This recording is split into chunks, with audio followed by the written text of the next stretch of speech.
I wanted to talk about being patient, but I know I've come up with that before, or talked about that before. So we're going to put a pin in that for another day. But somebody remind me to talk about patience. Okay? Be patient while you wait for me to talk about patience. I do instead want to talk about social cues.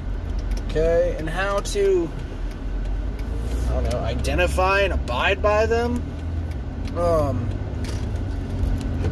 It seems more and more that people, but children specifically, I spend a lot of time with children in my line of work, of varying ages, but I need you all to know that over the years, and I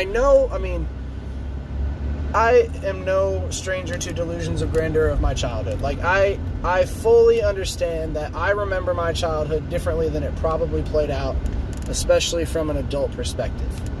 Okay?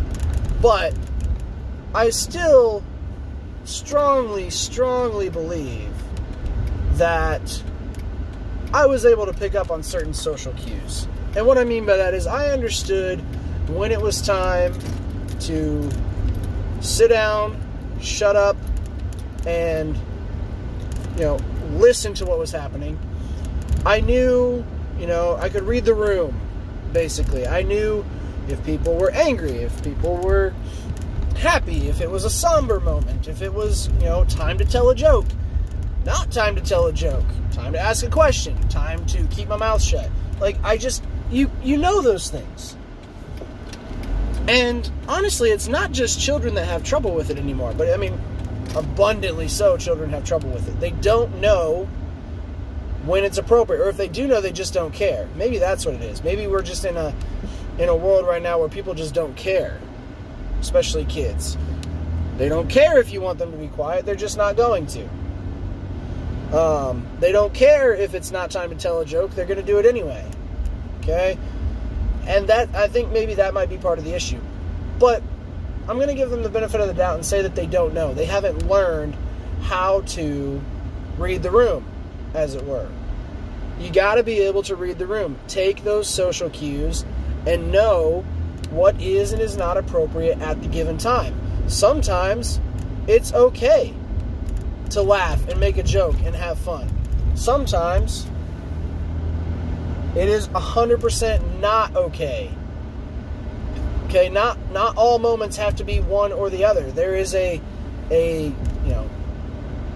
frequency, like wave, hills and valleys of what is and is not appropriate for certain times. And I'm not just talking about in the classroom, I'm talking about in life.